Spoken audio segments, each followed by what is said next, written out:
ॐ अज्ञानान्धस्य ज्ञानाञ्जनशलाकया चक्षुरुन्मिलितं येन तस्मै श्रीगुरवे नमः।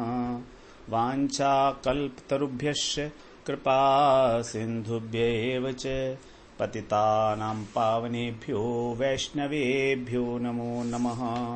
श्रीकृष्ण चैतन्य प्रभो नित्यानन्दा श्री अद्वैत गदाधर शिवासादि गौरभक्तवृंद। हरे कृष्णा कृष्णा कृष्णा हरे हरे, हरे राम राम राम हरे हरे। हरे कृष्णा। सर्वप्रथम मैं अपने गुरुपाद पद्म ओम विष्णुपाद अष्टोत्तरशत श्री श्रीमद् भक्तिवेदांत माधव गोसाई महाराज के चरण कमलों में अनंत कोटि दंडवत प्रणाम ज्ञापन करता हूँ। हम लोग श्रीमद् भागवत पुराण में दशम स्कंध में गोपियों के द्वारा गाया गया प्रणय गीत, उसका हम श्रवण कर रहे हैं। उसमें हम लोगों ने पिछली बार 34वां श्लोक श्रवण किया था, जिसमें गोपियां कह रही थी कि किस प्रकार भगवान ने, कृष्ण ने अपने वेणुवादन के द्वारा उनके चित्त को, उनके हाथों को और उनके पैरों को भी चुरा लिया है। चित्तम सुखेन भवता प्रहतम ग्रहेशु।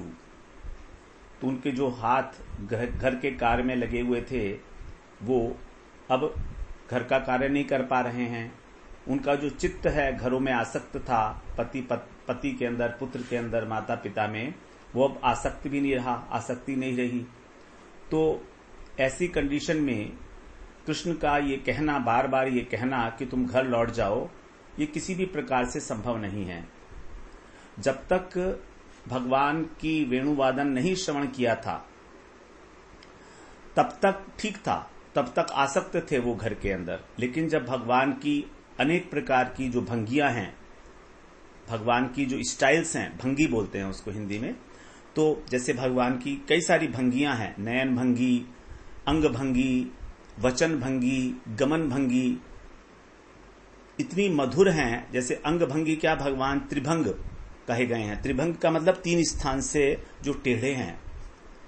त्रिभंग भंगिम रूपम वेणु रंध्र करार्चितम गोपी मंडल मध्यस्थम नमामि नंदनंदनम। त्रिभंग भंगिम रूपम, ये उनकी अंग भंगी है कि 3 स्थान से वो टेढ़े हैं। उनकी गर्दन भी टेढ़ी, उनकी जो कमर है वो भी टेढ़ी खड़ी हुई है, और उनके जो पैर हैं वो भी टेढ़े ही हैं। तो इस प्रकार से भगवान की जो अंग भंगी है, वो उसका जो सौष्ठव है, इसी प्रकार से भगवान का जो नयन है, भगवान का मुख है, भगवान की वाणी है, अत्यंत मधुर है। मधुराष्टक में कहा गया है ना, अधरम मधुरम वदनम मधुरम नयनम मधुरम हसितम मधुरम हृदयं मधुरं गमनं मधुरं मधुराधिपतेरखिलं मधुरम। मधुराधिपति का सब कुछ ही मधुर है। अखिल मधुरता, माधुर्य के तो भगवान सागर हैं, समुद्र हैं। तो जब तक ऐसा नहीं देखा था गोपियों ने, तब तक तो ठीक था, उनका चित्त घर में लगा हुआ था। लेकिन उनको ये नहीं मालूम था कि भगवान के वेणुनाद में, उनकी रूप माधुरी में कितना आकर्षण है कि उनका चित्त हमेशा के लिए भगवान के चरण कमलों में समर्पित हो जाएगा।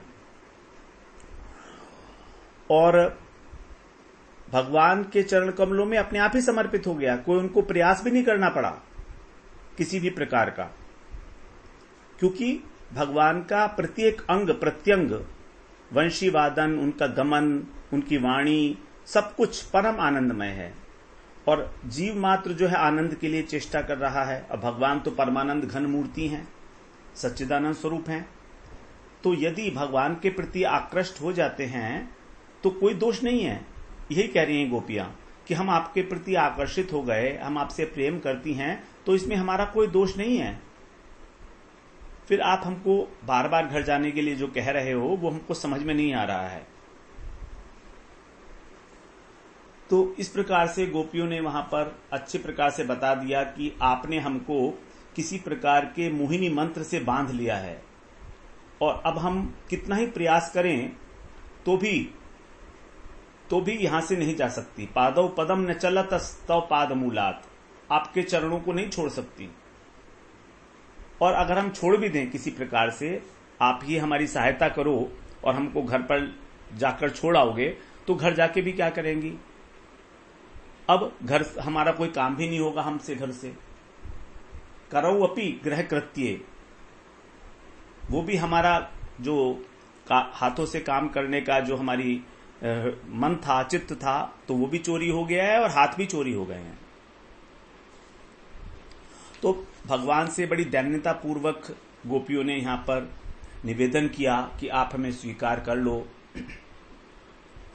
आप इस आनंद के समुद्र हो, और आप जैसे समुद्र को छोड़कर, आनंद के समुद्र को छोड़कर हम माया की जो मृग मरीचिका है, यदि उसकी ओर जाएंगी, संसार क्या है? मृग मरीचिका है माया की। यहां पर सुख दिखाई देता है लेकिन है नहीं, दिखता है, प्रतीत होता है। और जब वहां पर जाती हैं, मृग मरीचिका में जाएंगे तो सुख के बदले क्या मिलेगा? दुख ही मिलेगा। और वास्तव में सभी जितने भी हम बद्ध जीव हैं, भ्रांत जीव हैं, तो अपना स्वरूप न जान पहचानने के कारण इस दुख को ही भोग रहे हैं। और ये तो भगवान की अपार करुणा है कि वो हमको अपनी ओर आकर्षित कर रहे हैं। तो भगवान के प्रति आकर्षित होना ही हमारा वास्तव में जीवन का उद्देश्य है। कृष्ण किसी न किसी प्रकार से हमको आकर्षण करने में लगे हुए हैं निरंतर। ऐसा वो चाहते हैं, ऐसा वो चाहते हैं। अनेक अनेक जन्मों के जब सौभाग्य उदय होता है, यदृच्छया केनापि भाग्योदयेन, किसी प्रकार से जब भाग्य का उदय होता है, सुकृतियों का, भक्ति उन्मुखी सुकृतियों का उदय हो जाता है, जब वो एक साथ इकट्ठी होती हैं, पुंजीभूत होकर और फलीभूत होने लगती हैं, तब हमको भगवान के नाम में, साधु संतों में रुचि उत्पन्न होती है। इससे पहले तो हमारे अंदर किसी प्रकार की कोई भगवत प्राप्ति की अभिलाषा ही जागृत नहीं होती है। तो गोपियां तो यहां पर कह रही हैं कि अब हम आकर्षित हो चुकी हैं हर प्रकार से, अब हमारा घर में जाना संभव ही नहीं है किसी भी प्रकार। और यही वास्तव में जीवन का उद्देश्य भी है। जीवन का उद्देश्य इसके अतिरिक्त तो और कुछ हो भी नहीं सकता कि हमारी जो आसक्ति अभी तक घर परिवार में लगी हुई है, वही आसक्ति जब भगवान के चरणों में हो जाती है, तब हमको अपने जीवन का जो परम प्रयोजन है उसकी प्राप्ति होने की संभावना कम से कम उत्पन्न हो जाती है। वो राधा रस सुधा निधि में प्रबोधानंद सरस्वती पाद ने बड़ा सुंदर बताया है। दूराद पास्य स्वजनान सुखमर्थ कोटिम सर्वेषु साधन वरेषु चिरम निराशः वर्षन्तमेव सहजादभूत सौख्यधाराम् श्रीराधिका चरण रेणुमहं स्मरामि। दूरात अपास्य, दूरात माने दूर से ही, अपास्य माने छोड़कर, स्वजनान अपने स्वजनों को, अपने बंधु बांधवों को, और सुखम अर्थ कोटिम समस्त सुखों को, और अर्थ कोटिम कोटि कोटि संपत्तियों को, अर्थ को, धन को दूर से ही त्याग कर, दूराद अपास्य दूर से ही त्याग कर, यानी उसका स्पर्श भी ना रहे। स्वजनान सुखम अर्थ कोटिम, कोटि कोटि धन संपत्ति, इसको त्याग कर। और आगे क्या कह रहे हैं? सर्वेषु साधन वरेषु, और जितने भी परमार्थिक साधन हैं, वरेषु, वरेषु माने श्रेष्ठ, जैसे ज्ञान योग है, अष्टांग योग है, जो भगवान ने साधन बताए हैं, तो वो साधन वरेषु, उन साधुओं को भी, सभी साधनों को करने के बाद चिरम निराशः, चिरकाल तक निराशा को प्राप्त होकर। अब जब कोई साधन अपना फल नहीं दे पाता तो उससे क्या हो जाता है? हम निराशा हो जाती है, तो यही कह रहे हैं कि जब बहुत श्रेष्ठ साधनों का हमने अवलंबन किया और उससे भी निराश हो गए, तब क्या होता है? तब मैं क्या कर रहा हूं? वर्षन तमेव सहजाद्भुत सौख्य धाराम। सौख्य धाराम, जो एक सुख की धारा है। सौख्य माने सुख, जो एक सुख की धारा है। कैसी है वो धारा? सहज है और अद्भुत है। सहजाद्भुत, सहज और सहज है, बिल्कुल नेचुरल, स्वाभाविक और अद्भुत। ऐसी जो सुख की धारा है वो वर्षंतमेव, जो बरसाती रहती हैं जिसको। कौन है वो? श्री राधिका चरण रेणु महम स्मरामी।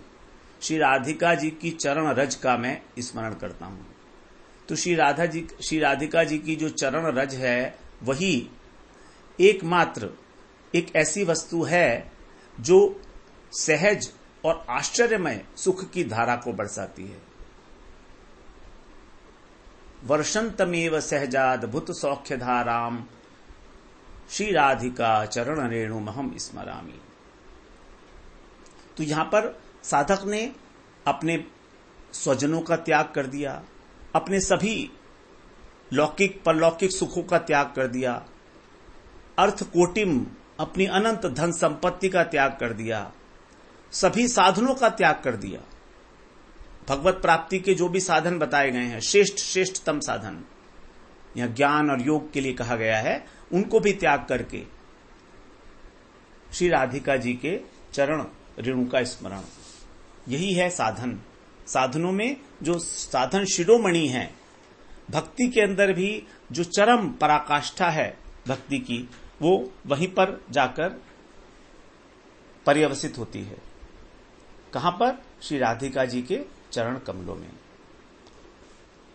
तो उसी चरण रज का स्मरण करने के लिए कह रहे हैं प्रबोधानंद सरस्वती। तो यहां पर कह रही हैं गोपियां कि हम तो आपके चरणों में अब आ गई हैं, अब आपके चरण कमलों को छोड़कर हम कहीं नहीं जाएंगी। अब आपके साथ जब हमारा चित्त लग गया है और आपने चुरा लिया है, तो इसका दोबारा घर के कार्यों में लगना बिल्कुल असंभव है। एक बार जब चित्त समर्पण कर दिया, एक बार जब आप अपने हमारे हृदय में प्रवेश कर गए अच्छी प्रकार से, तो अब हमको ऐसा लगता नहीं है कि हम इस संसार के योग्य रह गई हैं किसी भी प्रकार से। जैसे हम लोगों ने पहले श्रवण किया, तावत कर्माणि कुर्वीत, जब तक हम लोगों को कार्य करना है संसार में, वर्णाश्रम धर्म का पालन करना है, तब तक भगवान के कथाओं में रुचि ना हो जाए, न निर्विद्येत, भगवान की कथाओं में रुचि ना हो जाए, तब तक मत कथा श्रवणादौ वा श्रद्धा यावन न जायते। तो अब हम लोग 35वां श्लोक श्रवण करते हैं। यहां पर अब गोपियां उसी के कंटिन्यूएशन में आगे बता रही हैं कि यदि आप ऐसा नहीं करते हो, हमको अपने चरण कमलों में स्थान नहीं देते हो, तब क्या होगा, उसके लिए भी आप सोच विचार कर लो। कह रही हैं, सिंचांगनस्त्वधरामृतपूरकेण हासावलोक कलगीतजहृच्छयाग्निम् नो चेद्वयं विरहजाग्नियुपयुक्त देहा ध्यानेन याम पदयो पदवीं सखेते ध्यानेन याम पदयो पदवीं सखेते। सिंचांगनस्त्वधरामृतपूरकेण। तो यहां पर गोपियां आप कह रही हैं कि हे श्याम सुंदर, हे अंग, हृच्छय अग्निम, हमारी हृदय की अग्नि को, हृच्छय अग्निम, हमारी हृदय की अग्नि को नस्त्वत, आप अपने, त्वत माने अपने अधरामृत, अपने अधरामृत से, पूरकेण, अधरामृत की जो रस धारा है उससे आप क्या करो, बुझा दो। और कैसे? हासावलोक कल गीतज, हासावलोक माने हास्य के द्वारा, हास माने हास्य, आपकी जो मुस्कान है और अवलोक माने आपकी जो चितवन है, आपका जो दृष्टिपात करना है वो। और कल गीतज माने सुंदर गीत। तो आप ने हमारे हृदय के अंदर जो अग्नि लगाई है उसमें 3 कारण हैं मुख्य। आपकी मधुर मुस्कान, हास, आपकी प्रेम भरी चितवन, अवलोक और कल गीतज और आपका मनोहर संगीत, वेणुनाद। इन तीनों ने मिलकर हमारे हृदय के अंदर आपके प्रति प्रेम की और मिलन की आग लगा दी है, धधका दी है। अब इस आग को शांत करने के लिए, इस अग्नि को शांत करने के लिए क्या करना है? अधरामृत पूरकेण है। आप अपने अधरामृत की रस धारा से इसे सिंचन करो। सिंचांग, हे अंग, आप सिंचांग, अंग अंग यहां पर भी कह रही हैं, देखिए गोपियां। अंग का मतलब है हे प्रिय, हे प्रिय, हे प्यारे मनमोहन। आप अब क्या करना है आपको? हम आपको रास्ता भी बता रही हैं। आपने ही वो अग्नि लगाई है तो आपको ही बुझानी पड़ेगी, और कोई रास्ता नहीं है। तो आप अपने अधरामृत की रस धारा बरसाओ, सिंचांग, उसको सिंचन करो। उस सिंचन से ही वो अग्नि शांत होगी। और नो चेद वयम, नो का मतलब नौ का मतलब हम, विरह जागनी उपयुक्त देहा। नो चेत वयम का मतलब है अन्यथा क्या होगा। चेत माने यदि आप ऐसा नहीं करते हो तो नौ माने हम क्या करेंगे? विरहज अग्नि, आपके जो वियोग की अग्नि है, विरहज, विरह प्लस जौ का मतलब है उत्पन्न होना, जन्म लेना। तो आपके विरह के कारण हमारे हृदय में जो अग्नि उत्पन्न हुई है वो उपयुक्त देहा, हमारी शरीर को जलाने के लिए उपयुक्त है।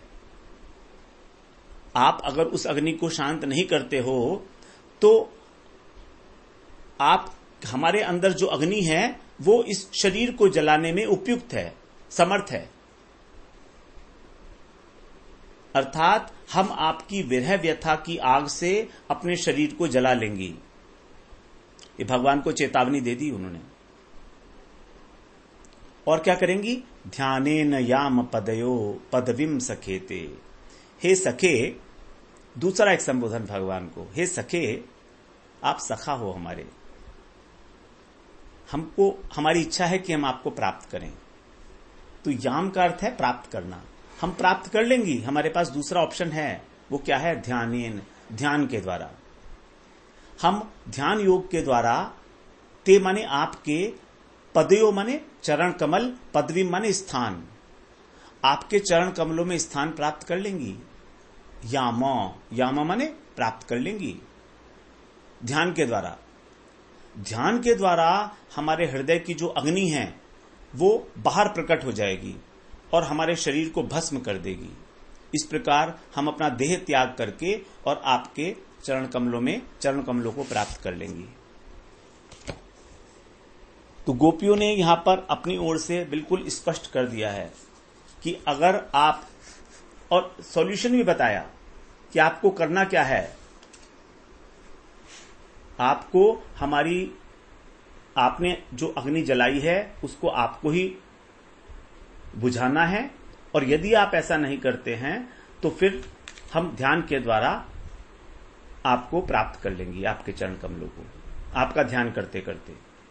क्योंकि आपने गीता में कहा है, यम यम वापि स्मरन् भावम त्यजत्यन्ते कलेवरम तम तमेवैति कौन्तेय सदा तद्भाव भावितः। यम यम वापि स्मरन् भावम त्यजत्यन्ते कलेवरम। हे कुंती पुत्र अर्जुन, कौन्तेय, ये मनुष्य अंतकाल में जिस जिस भाव को स्मरण करता हुआ शरीर त्यागता है उस भाव को प्राप्त हो जाता है। क्यों? सदा तद्भाव भावितः, क्योंकि वो हमेशा उसी भाव से भावित रहा है। तो इस श्लोक के अनुसार, क्योंकि हम अब आपके प्रेम में भावित हैं, आपके प्रेम से हम विभावित हैं, आपसे मिलन की इच्छा कर रहे हैं, अत्यंत तीव्र इच्छा। वो इच्छा भी ऐसी कि उससे एक अग्नि पैदा हो गई है विरह की।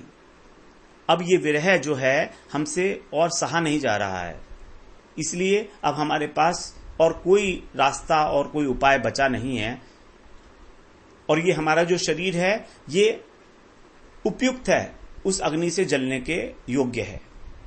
आप ये मत सोचना कि हमारा जो शरीर दिखाई दे रहा है आपको, ये उपयुक्त नहीं है। उपयुक्त देहा विरहज अग्नि, अग्नि से जल जाने के योग्य है ये हमारा शरीर, उपयुक्त है। इसलिए अब आपको हमें स्वीकार कर लेना चाहिए। दोनों प्रकार से भगवान से जो है विनय भी किया, प्रार्थना भी किया, व्यंग भी किया। उसके बाद फिर यहां पर अब चेतावनी भी दे रही हैं गोपियां। देखिए ना, जब प्रेम अपनी अतिशयता को प्राप्त हो जाता है तो फिर किसी भी प्रकार से अपने प्रेमास्पद को मनाना पड़ता है, किसी भी प्रकार से हो। तो वही यहां पर गोपियां कर रही हैं। ये वास्तव में हमें बता रही हैं कि भगवान के प्रति हमारे हृदय के अंदर विरह कैसे पैदा हो। उन्होंने बताया कि आपसे जो हमें प्रेम हुआ है उसके 3 कारण हैं। आपका मंद मंद मुस्कान, आपकी प्रेम भरी चितवन और आपका मनोहर संगीत, कल गीतज।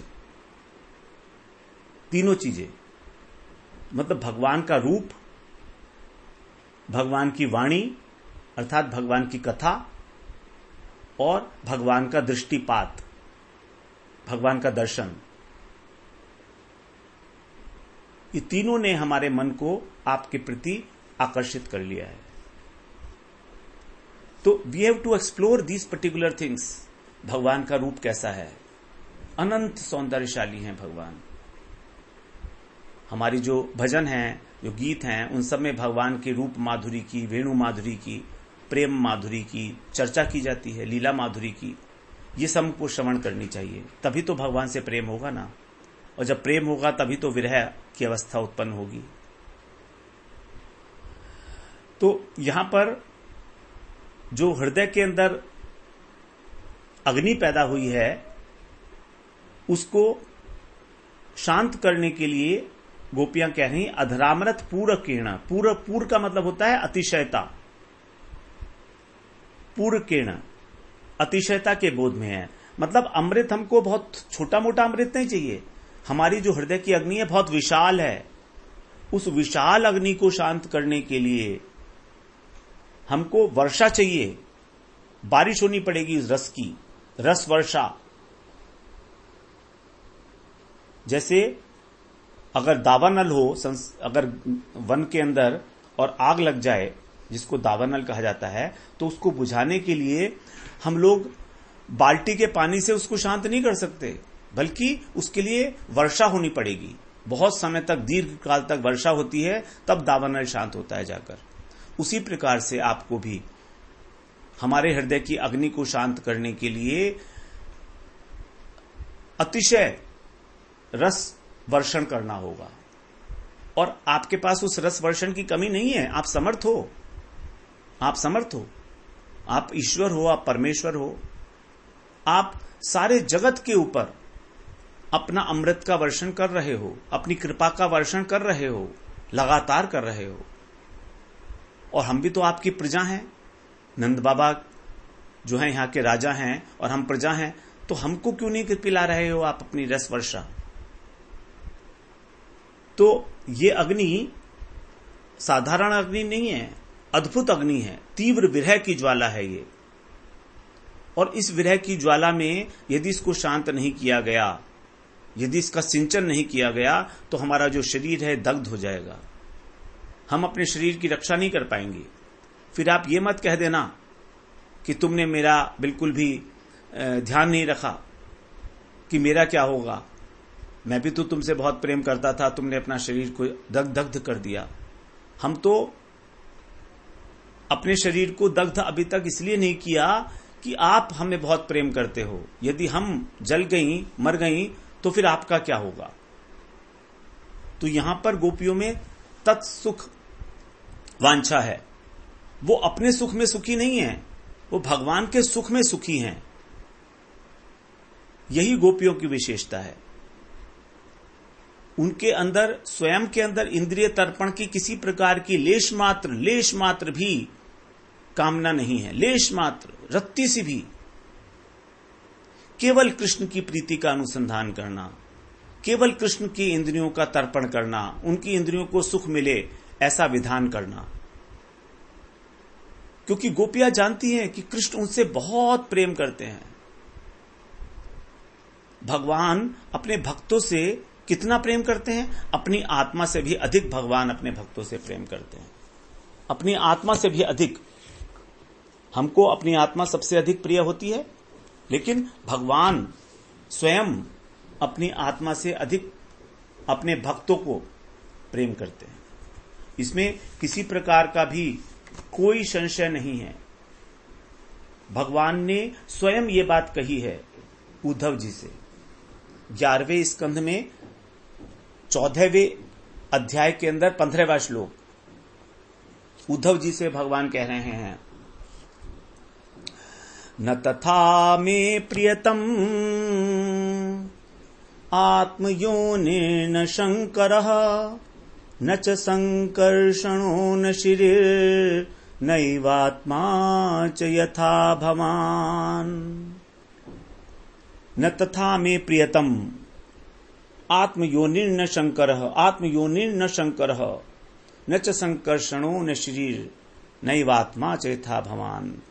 कह रहे हैं उद्धव कि मुझे मेरा आत्मयोनि अर्थात ब्रह्मा जो मेरा पुत्र है वो, और शंकर शिवजी, संकर्षण जो मेरे बड़े भाई हैं, और श्री जो मेरी पत्नी है लक्ष्मी जी, यहां तक कि न इव आत्मा, अपनी आत्मा भी इतना प्रिय नहीं है। न तथा में प्रियतम, ये मेरे को इतने प्रिय नहीं है। कितने प्रिय नहीं है? यथा भवान, जितने कि तुम। भवान माने आप, उद्धव को कह रहे हैं। उद्धव कौन है? भगवान के परम प्रिय भक्त हैं, सखा हैं उनके मंत्री भी हैं, सब कुछ हैं। तो भगवान अपने भक्तों से अपनी आत्मा से भी अधिक प्रेम करते हैं। ये बात गोपियां जानती हैं। और फिर गोपियां तो प्रेम की पराकाष्ठा हैं, तो गोपियों से भगवान कितना अधिक प्रेम करते हैं। अब यदि गोपियां अपना शरीर जो है दग्ध कर देती या मर जाती हैं अभी तक, तो फिर भगवान को कितना अधिक दुख होता। इसीलिए गोपियों ने अभी तक अपना शरीर धारण किए हुए है। तो तत्सुख वांछामयी हैं गोपियां। यही है वास्तविक प्रेम का स्वरूप। जो शुद्ध प्रेम का स्वरूप है वो यही गोपियों के चरित्र में ही परिलक्षित होता है। यहां पर वो जिस अधरामृत की बात कर रही हैं, ये अलौकिक अधरामृत भगवान का अलौकिक अधरामृत है। तो जो उच्चतम भक्त हैं, जो गोपियों की श्रेणी के भक्त हैं, गोपियों की श्रेणी की तो गोपियां ही हैं वास्तव में, वो तो भगवान की पार्षद ही हैं, उन्हीं को यह अधिकार है कि भगवान का अधरामृत पान कर सकें वो।